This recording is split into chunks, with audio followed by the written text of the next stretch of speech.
இப்போ உங்கள் கிளாஸில் இருக்கிற தண்ணி டைனோசருக்குள்ளேயும் இருந்திருக்கு.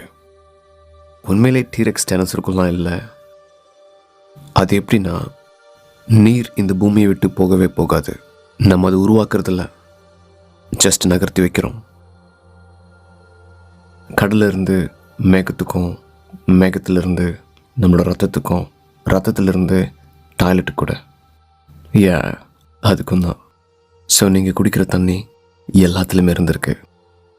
அது எரிமலையிலிருந்து வெளியான நீராவியாக இருக்கலாம், தென் உறைஞ்ச பனிப்பாறையாக இருக்கலாம், மேபி 10,000 வருஷத்துக்கு முன்னாடி கோகையிலிருந்து சுட்டின தண்ணியாக இருக்கலாம், அங்கேருந்து வந்து மேமத்து உறிஞ்சின தண்ணியாகவும் இருக்கலாம், இல்லைனா ரோமன் எம்பையரில் பயன்படுத்தின கோப்பையில் இருந்த தண்ணியாகவும் இருக்கலாம், இல்லை நெப்போலியன் குளிச்சு முடித்த தண்ணியாகவும் இருக்கலாம்.